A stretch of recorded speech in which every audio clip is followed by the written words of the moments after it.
तो हेलो दोस्तों, नमस्ते, प्रणाम। आप सब कैसे, उम्मीद करते कि अच्छे होंगे। तो हमको एक बात नहीं समझ में आता है कि भगवान बरसते किस लिए हैं। ना खेत खलिहान बढ़ता है, ना कुछ होता है, तनी भरा के चांटा करके चले जाते हैं।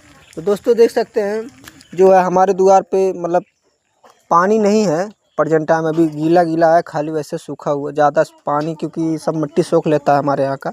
अभी देख सकते हैं दोस्तों, छत से पानी गिर रहा है और इधर चांटा हो गया है। ये बताइए, बिछलाने के लिए चांटा करते हैं, बरसते कहाँ हैं आप। अरे ऐसा बरसिए, कम से कम 2-4 घंटा बरसिए कि खेत खलियान नदी नाला सब भर जाए।